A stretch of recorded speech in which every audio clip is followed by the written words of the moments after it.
Continuamos en Quién es Quién a través de Diamante FM 98.7 y Canal 5. Nos acompaña en este día el senador Guido Manini Ríos, precandidato a la presidencia de la República por Cabildo Abierto.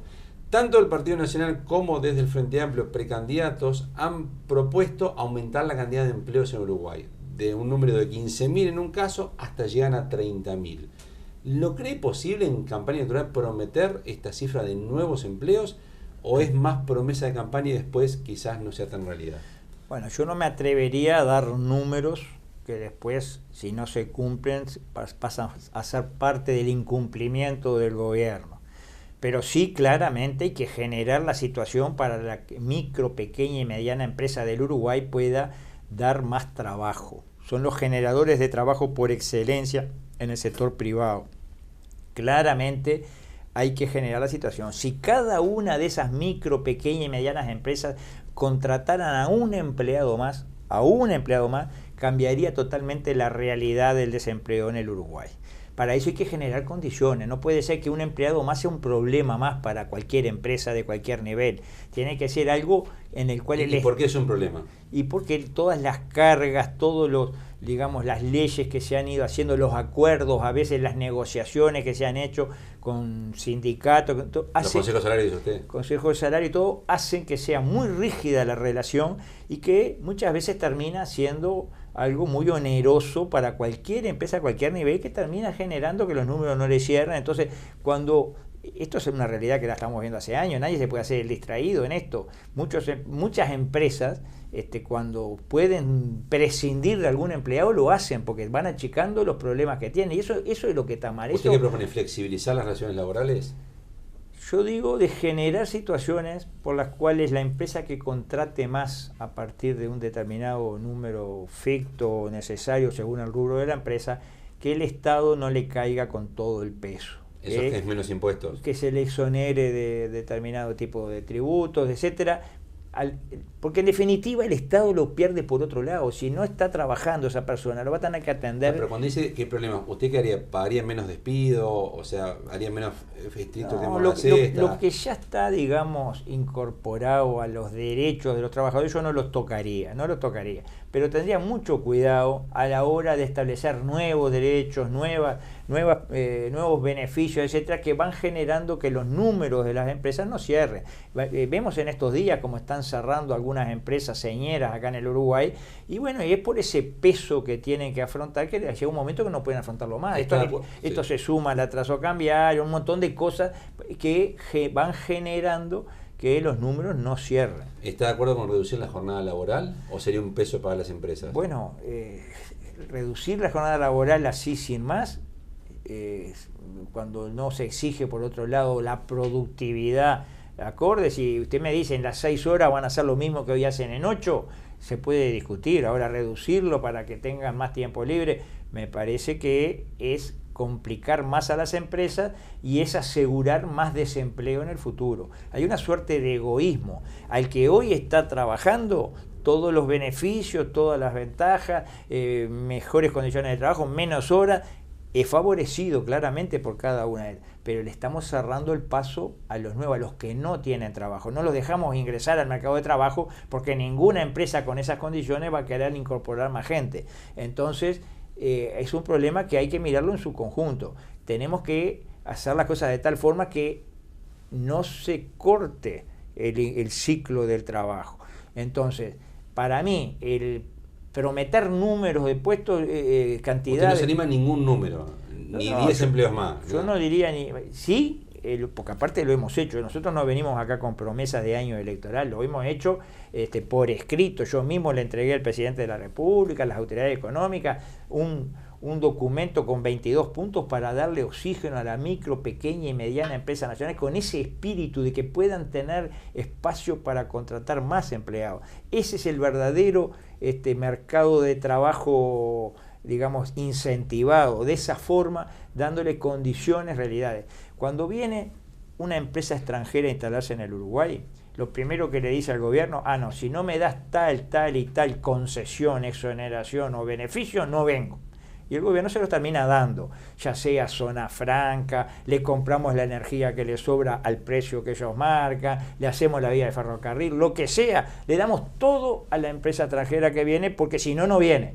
¿Y qué quiere decir eso? Que el trabajo nacional, que no tiene ninguno de esos beneficios, de esas exoneraciones, está compitiendo con reglas de juego que hacen que el negocio no sea bueno. ¿Se gobernó para los mayas oro en este gobierno? Yo creo que hace mucho tiempo en este país se están aplicando políticas que tienden a concentrar en grandes empresas, a favorecer a grandes empresarios y, por otro lado, asistir a aquellos que quedaron afuera, los marginales, ¿no? Y tener un mundo de trabajadores dependientes de grandes sindicatos que negocian con esas grandes empresas. O sea, ¿pero esos son maya oro, esas grandes y empresas? En el medio sí. Es el ataque sistemático a la clase media. Acá se está matando sistemáticamente al mediano, al chico, al pequeño empresario. Se favorecen grandes superficies, generalmente capitales extranjeros, que sus ganancias seguramente no quedan en el país, o que pueden quedar o no, y se mata cuando se dan grandes superficies un montón de boliches de barrio, de comercio. Que el gobierno gobernó para los maya oro. ¿Usted lo ve así? Yo no lo diría, porque aparte en todo caso no este gobierno, los gobiernos frente amplistas fueron peores. Los gobiernos frente amplistas jugaron para grandes empresarios, para la concentración de la tierra. Hubo sociedades anónimas de centenares de miles de hectáreas, algo que nunca había pasado en el Uruguay. Fue en los gobiernos frente amplistas, en los que cantaban a desalambrar en los años 70, 80. O sea, entonces sí, es así, se ha gobernado para los más pudientes. Yo digo que las políticas que se están haciendo hoy son de espaldas a la clase media uruguaya, que es lo que hay que potenciar. El impuesto, el IRPF que aplicó Astori en el año 2006, ese impuesto va claramente contra la clase media. Pague más el que trabaja más, no el que tiene más. Las políticas que facilitan la concentración en los grandes de cada rama y matan a los chicos, como las farmacias, como los almacenes, como lo que sea, eso va claramente contra la clase media. Bueno, en este gobierno no se ha cortado eso, no se ha revertido, se sigue en generar esas mismas líneas económicas que nosotros creo que son equivocadas. Acá hay que potenciar la clase media, hay que darle condiciones a la micro y pequeña empresa para que prospere. Usted dice que el Frente Amplio de cualquier manera gobernó más para los maya oro que este gobierno, que le ganó a este gobierno los maya oro. Bueno, habría que hacer números, pero la cantidad de empresas micros y pequeñas que cerraron en los años frente amplistas fue tremenda. Habría que ver si le gana o no le gana a la actualidad, pero esta política actual es la continuación de aquella política que en definitiva favorecen a los grandes y matan esa clase media. El chico sigue siendo atendido, aquella gente que queda marginada, sigue siendo atendido por el MIDE, por las intendencias, sigue habiendo esa atención. Creo que en eso no ha variado mucho. Y bueno, y después está la masa trabajadora, cada vez más dependiente de sindicato y cada vez con menos posibilidades de escalar socialmente. O sea, acá, repito, las políticas son contra la clase media desde hace mucho tiempo. Eso es lo que hay que revertir. Cualquier gobierno, sea del signo que sea, tiene que revertir esas políticas contra la clase media. Uno de los temas que influyen en el costo de las empresas son los combustibles. Este gobierno intentó, ustedes no lo apoyaron, revertir eso vía la liberalización del mercado de combustibles, tanto de la importación como de la distribución que hoy está en manos de ANCAP. ¿Usted sigue firme con eso, con que no quiere que se libere el mercado de combustibles? Si a mí me demuestran de que eso va a significar una baja en el precio del combustible, estoy dispuesto a discutirlo. No se lo demostraron. Repito lo que dije al principio, no mino ningún puente, no dinamito puente, estoy dispuesto siempre a conversar. Si me lo demuestran ahora, como estaba planteado, fácilmente un privado iba a importar combustible, lo iba a vender un peso más barato que ANCAP iba a quebrar y después ese privado iba a quedar con el mismo monopolio que hoy tiene ANCAP. Claramente lo que falta decir de toda esta película es que al precio que importe el privado hay que agregarle todo lo que se le agrega acá al combustible refinado por ANCAP, todo lo que se le agrega, impuestos de todo tipo, tasas de todo tipo, IMES, IVA, fideicomiso el boleto, etcétera. Todo eso va a haber que sumárselo también, y yo le puedo asegurar que haciendo los números, tomando el precio de importación que maneja la URSEA, le puedo asegurar que el precio no difiere para nada con el que hoy están pagando los. Entonces, usted no está en contra de liberar los combustibles, usted está en contra de que se libere y perjudique a ANCAP. estoy en contra de favorecer un monopolio privado, que es lo que va a haber. Yo mismo pregunté en comisión, cuando se trató este tema, al Ministerio de Industria, qué iba a pasar con ANCAP, si se aprobaba lo que estaban planteando, y me contestó el subsecretario del Ministerio de Industria, me dijo, ANCAP quiebra en un par de años. Esa es liquidar ANCAP. Eso hay que partir de esa base, ¿no? Uno puede decir, pero si la liquida es porque compite, no. Liquida porque le hacen dumping y después o sea, ¿habría un interés de privatizar el mercado entonces, liberando los combustibles? Bueno, yo creo que esto hay que hacerlo de forma tal de que pueda haber competencia y no que quede un monopolio.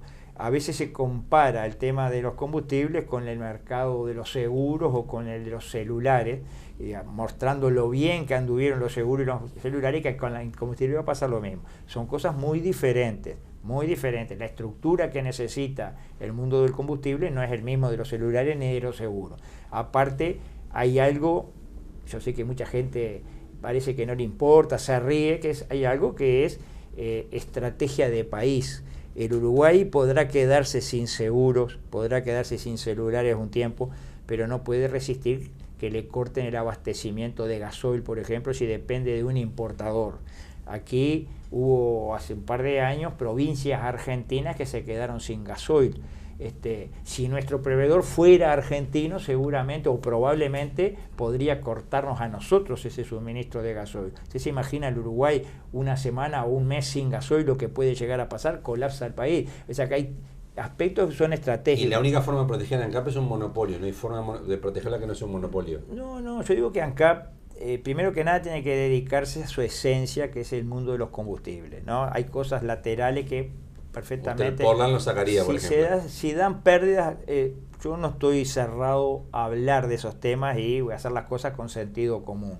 Ahora, uno no puede quedar expuesto a de la noche a la mañana quedarse sin combustible refinado. Proveedores de refinado en el mundo son muy poquitos. Proveedores de crudo son decenas y decenas. Entonces, siempre es más seguro tener la refinería que trabaje. Y le vuelvo a repetir, si al combustible refinado salido de la planta de ANCAP usted le suma todos los costos, los mismos costos se los suma al importado, le va a dar muy similar porque ya está comparado. A ver si termino de entender entonces. Usted dice, si hay un compromiso de país 2 para que la coalición presente en un balotaje, usted dice, no estoy de acuerdo con liberar los combustibles. Por lo menos en las condiciones en las cuales se planteó en la LUC. Si se plantea de otra forma, con otras protección o con una visión atendiendo el evitar el monopolio privado, bueno, tal vez sí. Antes de ir al final y dejar unos segundos para que le diga que nos acompañó, por qué acompañarlo con su voto. Como usted ya sabe que va a ser candidato, por ahora lo presento como pero como candidato a partir del 30 de junio, ¿ya tiene definido quién lo acompaña en la fórmula y va a ser paritaria esa fórmula? Yo no tengo definido nada.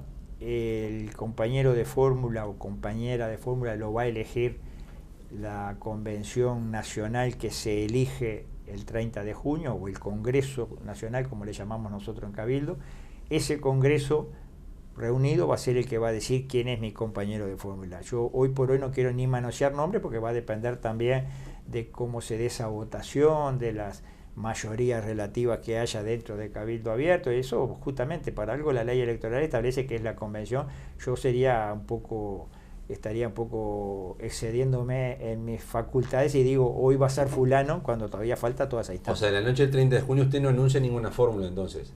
No, pienso que no. Eso recién hay plazo hasta agosto para hacerlo. Calculo que la convención hará pero que hasta la Corte le diga quiénes son las convenciones y todo, pasa unos cuantos días, o sea, para que usted pueda hacer la convención formalmente. La convención se prevé a principios de agosto. Esa convención, entre las cosas que tiene que hacer ese día, en realidad hay tres temas que legalmente tiene que hacer. Proclamar la fórmula, es decir, en el caso de Cabildo, elegir al compañero de fórmula, el candidato a vicepresidente, aprobar el programa de gobierno del partido, que después se tiene que remitir a la Corte Electoral, y elegir las autoridades del partido. Esas tres cosas las van a hacer las autoridades. ¿Los votos van a marcar quién vaya como compañero de fórmula suyo o es un dato más lo que vote cada agrupación? Bueno, los votos van a marcar, pero siempre considerando que es lo mejor para el partido, que es lo que potencia el partido. ¿Usted quiere alguna de las personas conocidas que hoy tiene Cabildo o podría ser alguien desconocido, un outsider que sea su compañero? Todo puede ser, y no quiero adelantar ningún tipo de nombre porque sería manosear nombres y uno después no sabe si realmente va a ser finalmente lo que se va a concretar. Hay que ver qué es lo mejor para Cabildo Abierto y eso lo decidirían los convencionales. Ahora sí le dejo, como hacemos con todos los precandidatos, los segundos finales para que le diga que nos acompañó en esta entrevista. ¿Por qué votar a Guido Manini como presidente de la República? Yo creo que claramente nosotros hemos sido los que hemos planteado los temas más importantes que afectan a la calidad de vida de la gente. Todos saben que en este país hay serios problemas de endeudamiento, pero solo un partido se atrevió a poner el tema arriba de la mesa. Todos saben que en este país se está por camino equivocado en materia de drogas y solo un partido se ha atrevido a poner el tema arriba de la mesa y criticar lo que se está haciendo en esa materia. Todos saben que la inseguridad pública está mal encarada en muchos aspectos y solo Cabildo ha presentado claramente propuestas para cambiar esa realidad. En materia de trabajo, lo que hablábamos recién, todos saben que hay que potenciar a la micro, pequeña y mediana empresa y Cabildo lo ha hecho. O sea, ¿por qué hay que votar a Cabildo Abierto? Porque es el partido que no le tiembla el pulso, que dice lo que hay que decir en el momento que hay que decirlo y que ha puesto arriba de la mesa todos estos temas y no lo hace en campaña electoral pidiéndole el voto a la ciudadanía, no. Lo hizo desde el primer día de esta administración, con documentos, lo ha hecho en forma clara. Todos saben que no es bueno plantar de eucalipto las mejores tierras del país y solo Cabildo Abierto se atrevió a plantear ese tema que lamentablemente fue vetada la ley. Claramente es el partido que dice las cosas claras. Todos saben que tenemos un problemón con la falta de nacimientos en el Uruguay y solo un partido presentó un proyecto de ley para revertir esa situación. Todos saben que la justicia está funcionando mal y solo un partido presentó un proyecto de ley para instituir el delito de prevaricato para jueces y fiscales. Todos saben que no es bueno que 4 funcionarios comprometan al país por 50 años con concesiones, zonas francas, etcétera, y solo un partido propuso que este tema tenga que pasar por el Senado antes de firmarse ningún compromiso del país. Por esa y muchas razones más, creo que hay motivos para votar a Cabildo Abierto. Senador Guido Manini Ríos de Cabildo Abierto, gracias por ser parte de Quién es Quién. Bueno, gracias a ustedes y como siempre estamos a disposición. Gracias a ustedes por acompañarnos en un programa más. Les recordamos como siempre el horario principal de emisión de Quién es Quién, jueves 22:30 horas en Canal 5. Dios mediante, entonces nos encontramos en un próximo Quién es Quién. Gustavo Vanescayán, que le habla de salud, le recuerda que esto ya es historia.